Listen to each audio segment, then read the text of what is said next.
Muito bem, meus amigos, irmãos, a paz do Senhor a todos, nobres companheiros do curso de Teologia Básico. Estamos ainda hoje, nessa terça-feira, e aproveitando esse ensejo para gravar a nossa aula. E hoje nós estaremos falando a respeito da matéria ainda do Novo Testamento, Introdução ao Novo Testamento 1. E hoje nós estaremos no Evangelho do Senhor Jesus Cristo, qual escreveu São João. São João, nós já falamos a expressão São João, que significa são, ou seja, grande, de grande expressão, de grande nome, de grande reverência, de grande respeito e de grande ênfase, assim podemos dizer.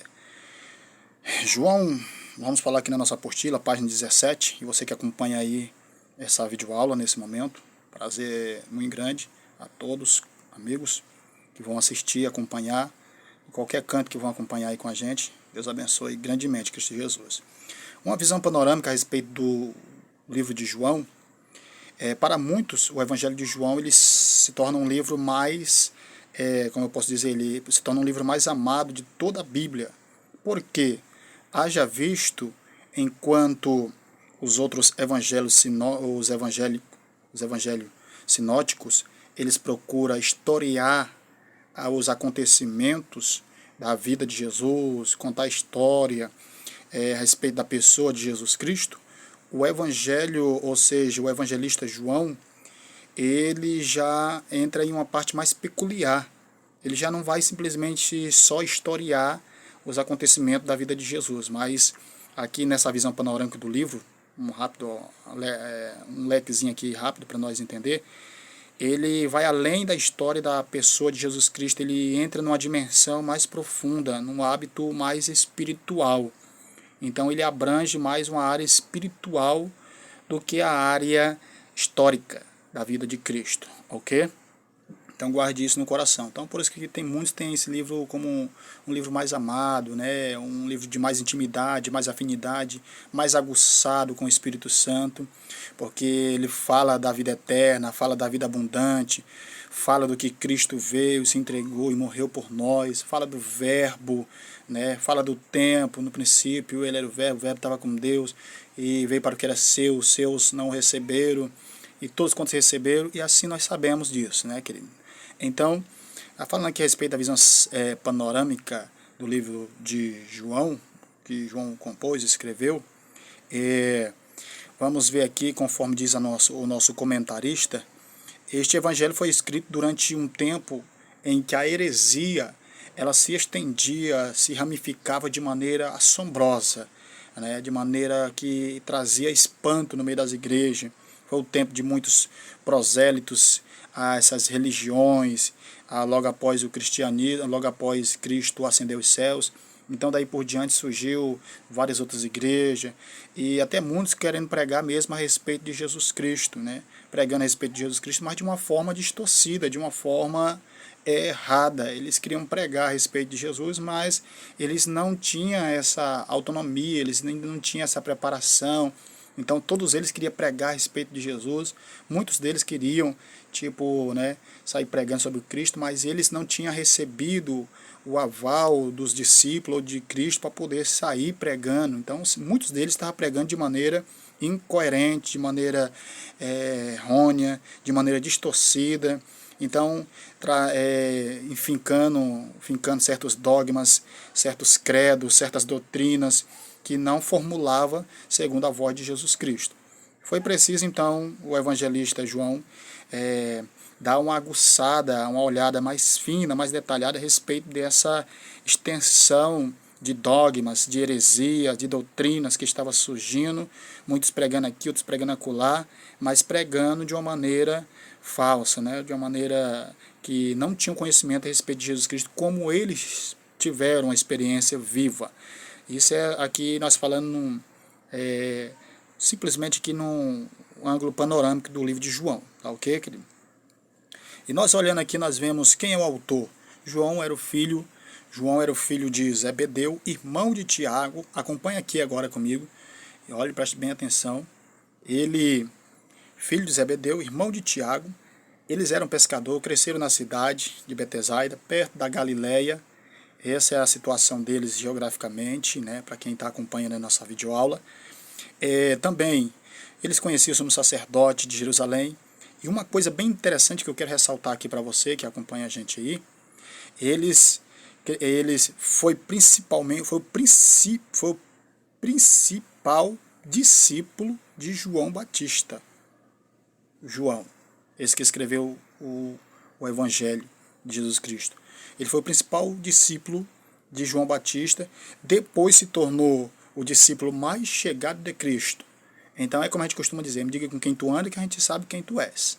É isso, um verbete popular, um provérbio popular, me diga com quem tu anda. Primeiro andou com João Batista, aprendeu, depois seguiu agora Cristo e assim se tornou um discípulo amado, chegado de Jesus, onde Jesus se revelou a ele na transfiguração, ali do monte, né?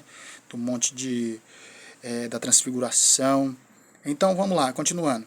João ele recebe, juntamente com seu irmão Tiago, recebe um nome especial dado por Jesus, que significa filho do trovão, Bajones, que quer dizer filho do trovão. João ele era movido por um zelo extremamente, ele era impulsivo. João ele era um rapaz, era um servo impulsivo, que ele não suportava ver os erros, os defeitos. Então ele lutava pelo zelo, pela disciplina, colocava para cima mesmo para defender a bandeira do Evangelho. E segundo aqui o comentarista e o que nós aprendemos, João vai permanecer em Jerusalém, ele vai permanecer ali em Jerusalém até aproximadamente o ano 66 depois de Cristo. E depois muda-se, né, geograficamente, muda-se de endereço, de localidade. Ele muda-se para, então, Éfeso.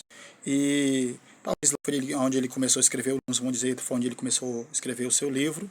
Daí por diante, foi daí por diante onde ele começou a escrever seu livro, segundo alguns historiadores vão dizer. E ali ele assumiu o bispado da igreja da Ásia Menor, por volta de 25 anos. Ok. O local e a data. A data nos anos 70 depois de Cristo, aproximadamente. 25 anos em Jerusalém ali. E o que aconteceu? Após ele assumir ali o bispado da igreja, vemos que então a igreja até esse momento ainda não tinha passado pelo concílio de Nicéia, no ano 313, né, que foi assinado por Constantino. Constantino vai assinar esse concílio de Nicéia, onde vai oficializar a tolerância e liberdade de culto, melhor dizendo, que ele assina no ano 313, né, depois de Cristo, Constantino, mas chamado até o Edito de Milão. Então foi a partir desse momento que teve a liberdade muito boa para os evangélicos, para o cristianismo. Chegou um tempo, até no ano 380, depois já de Constantino, que o Império Romano, através de Teodósio, ele promulga o Edito de Tessalônica, a qual reconhece o cristianismo como a religião oficial de Roma. Mas, voltando aqui para João, ele pregava, se tornou bispo ali em Éfeso, teve as duras perseguições, lutou contra os gnósticos, esses vários tipos de pessoas que no meio da igreja infiltrava a heresia, pregava distorcendo, ao contrário da Bíblia, ao contrário da verdade, né? Então é isso, querido. Acompanhe com a gente aí. Agora falando sobre o tema principal do livro de João, o tema principal que é abordado no livro de João é o Verbo divino.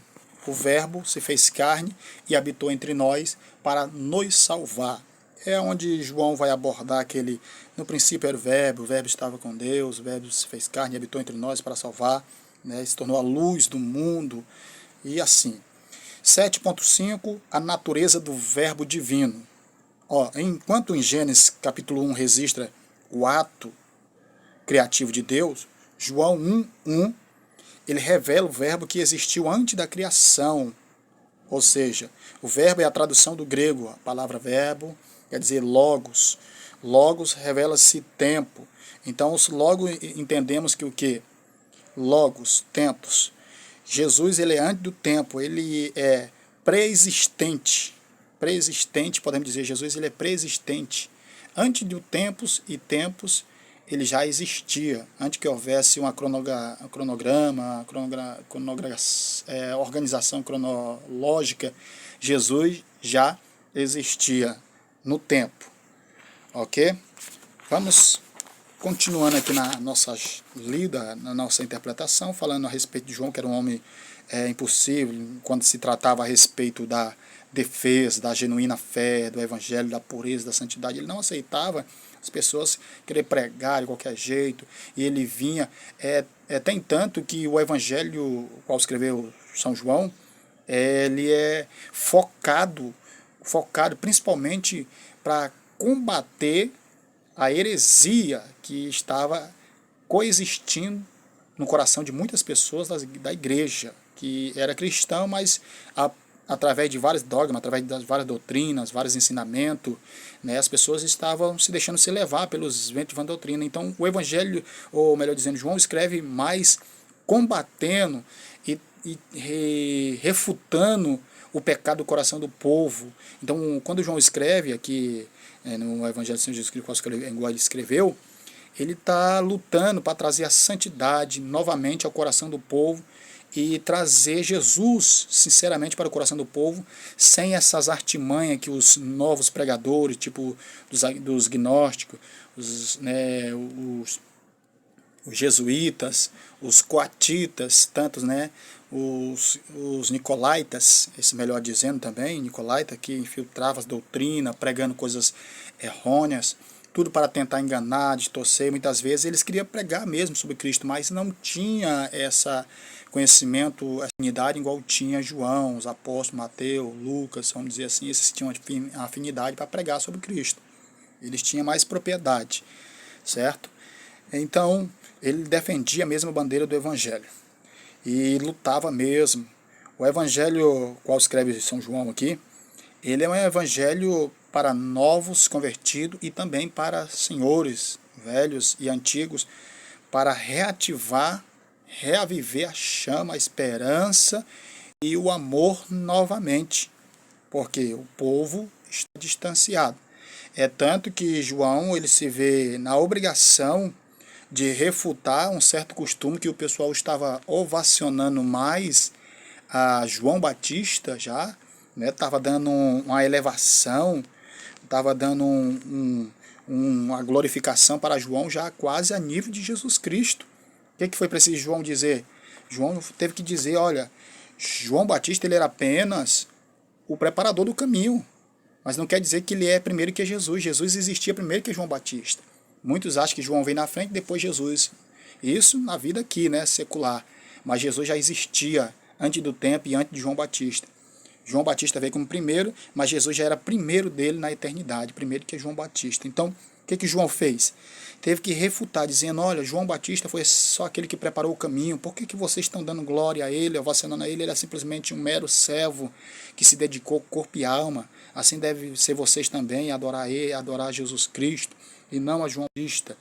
Entendeu? O que João Batista diria de vocês se hoje ele encontrasse vocês seguindo ou adorando ele além de Jesus Cristo? Então, é tanto que no momento que João Batista vai batizar Jesus, ele diminui ao máximo, né? Ele chega a dizer, "Ei, o Cordeiro de Deus que tira o pecado do mundo." Né? O homem por si mesmo não tem como se purificar, o homem por si mesmo não tem como se tornar filho de Deus, por mais que tente ser santo, peleje ser santo, não tem como. Né? Então o próprio Jesus Cristo ele já era filho de Deus, né, na existência antes do tempo, ele é pré-existente. É isso que nós entendemos aqui a respeito da luta de João, quando escreve aqui, né, para o povo ali de os judeus, combatendo as heresias, os costumes. E podemos ver aqui, tópico 7.7, queridos, os milagres de Jesus. Os 4 evangelhos, eles registram pelo menos 35 milagres de Jesus. Porém, no evangelho de João, João destaca 8, dos quais tem nos outros evangelhos sinóticos também, que é justamente a água transformada em vinho, a cura do filho regulo, a cura do paralítico de Betesda, a multiplicação dos pães, Jesus anda sobre o mar, a cura de um cego de nascença, e também nós vemos aqui a ressurreição de Lázaro, o milagre da grande pesca.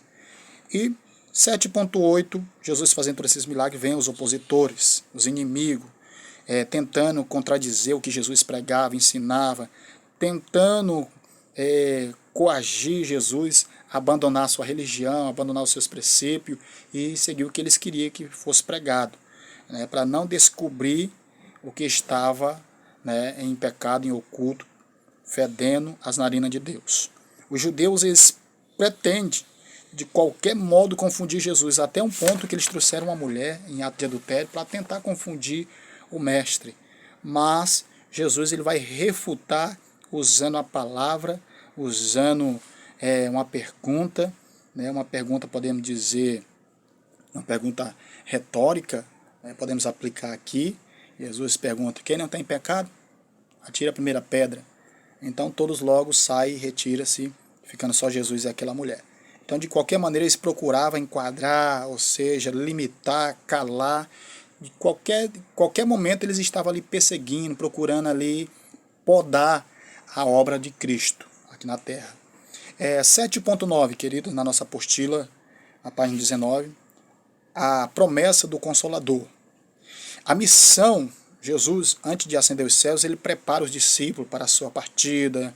Então ele já prepara, né, no versículo 26, versículo 27 de João, ali 14, ele vai estar dizendo. E Jesus, ele chega a dizer: olha, a missão do Espírito Santo, ele vai cuidar de vocês, ele vai tratar vocês, ele vai ensinar vocês. Pelo menos 3 pontos aqui nós podemos destacar de qual era a missão do Espírito Santo para nossas vidas. Primeiro, qual era a missão do Espírito Santo que Jesus estava dizendo? Vos fará lembrar de tudo quanto vos tenho dito. Esse é o primeiro ponto, ou seja, a primeira missão dada por Jesus ao Espírito Santo.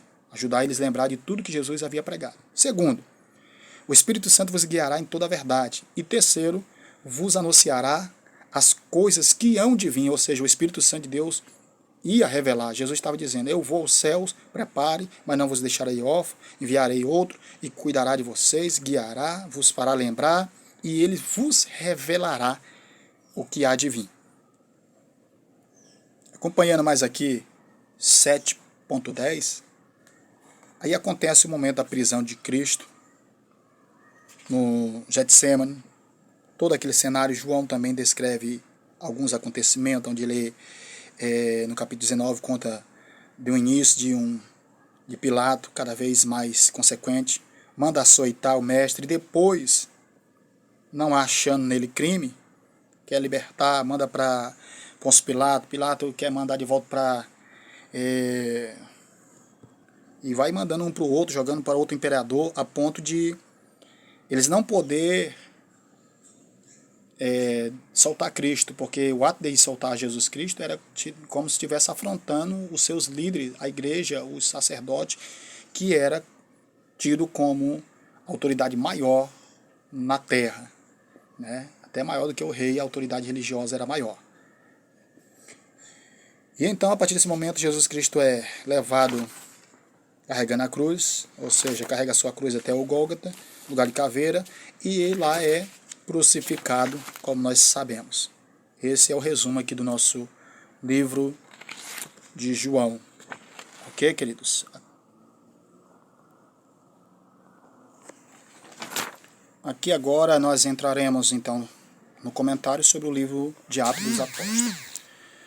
Nós sabemos que o livro de Atos dos Apóstolos, ele tem a sua importância também, e mais do que importância, nós podemos dizer, ele é de suma peculiaridade, de suma destaque para nossas vidas, porque o que acontece? O livro de Atos dos Apóstolos, ele pode ser dividido em 5 partes. Os 5 escritos narrativos, as 13 cartas de Paulo, as cartas aos Hebreus, e as 7 cartas à igreja, e por último o Apocalipse. Elas são divididas dessa forma, o livro de Atos dos Apóstolos. Por que o livro de Atos dos Apóstolos? Também é descrito por Lucas, além de levar o nome dele, Lucas, é o mesmo Lucas que escreve o livro de Atos dos Apóstolos, segundo os historiadores, né, que vai relatar os acontecimentos, né, dos apóstolos, da vida dos apóstolos. Junto, esses dois livros narram o princípio da igreja, desde João Batista até a prisão de Paulo em Roma. Então aqui o livro de Atos dos Apóstolos, ele é dedicado, no princípio, quando a gente lê, a Teófilo. Né? Ele é dedicado a Teófilo, um cavaleiro cristão. Mas, principalmente, esse livro ele é dedicado à igreja, aos cristãos, ao evangelho para a convenção dos pecadores. Teófilo talvez seja um oficial, alguém importante para que Lucas destine essa carta a ele e fale com ele, assim, relatando todas as coisas que Jesus fez e ensinou. Né? Então, o livro de Atos, ele vai ser o quê? Ato de Cristo mediante os seus servos. É isso que nós podemos dizer, livro de Atos. O que é o livro de Atos? Ele é o ato de Cristo mediante seus servos, ou atos do Espírito Santo. Então, os apóstolos de maior destaque aqui no livro de Atos é Pedro e Paulo. São eles de maior destaque. Então, 8.2 diz a importância do livro. Atos dos Apóstolos oferece um registro de grande expansão do cristianismo, desde a descida do Espírito Santo, no dia de Pentecostes, em Jerusalém, até a chegada de Paulo em Roma para pregar a palavra, a capital do mundo. Os 30 anos da história dos apóstolos, os 30 anos de história coberta por este livro de Atos dos Apóstolos, foram anos de importante transmissão. Por quê? O evangelho foi pregado. A princípio, apenas os judeus, e a igreja primitiva era majoritariamente composta por cristãos e judeus. Mas, a partir desse momento, em Atos dos Apóstolos, que é Atos de Jesus Cristo através dos apóstolos, nesses 30 anos coberto pelo livro de Atos dos Apóstolos, contando as histórias dos apóstolos, feitos, milagres, prodígios, todos os acontecimentos. Então foi coisas maravilhosas e inesquecíveis. Entre muitos assuntos importantes, em Atos nos fornece o que? Princípio de trabalho missionário. Quando começou a obra missionária, por quem começou. Segundo ponto, no livro de Atos dos Apóstolos, ele revela também para nós o padrão para a vida da igreja. Nos primeiros 12 capítulos do livro, as figuras importantes são Pedro, Estevão, Filipe, Barnabé e também Tiago. No capítulo 13, ao final do livro, a figura dominante é Paulo. O livro também pode ser dividido segundo os limites geográficos mencionados na grande comissão que nós lemos, você vai acompanhar aí na sua lição ou na sua Bíblia, em Atos capítulo 1, versículo 8, dada-se a missão. Tópico 9, Epístola Pastorais. Introdução, são 3 as pastorais, Timóteo, Tito e o título pastorais só passou a ser usado para designar tais epístolas no século XVII. São escritos sobre disciplinas eclesiásticas, preocupando com a situação espiritual e material da igreja. Importância das pastorais. Por que, qual o objetivo de ser escrito e ser chamado epístolas pastorais? Despertar a atenção do povo. O fundamental importância do pastor na igreja. O pastor é aquele que cuida, que trata, que zela, que cuida da vida das ovelhas e que está atento a toda dificuldade que a ovelha está passando. E aqui nós podemos dizer que nós encerramos aqui a nossa aula e o nosso breve comentário sobre o livro de Atos. Ele é curtinho, ele é rápido, porque o livro de Atos ele não se estende muito, só fala sobre o seu autor. E se fosse um estudo mais minucioso, nós ia requerer mais tempo aqui para nós poder abranger sobre o livro de Atos dos Apóstolos. Ok, queridos? Obrigado e até a nossa próxima aula.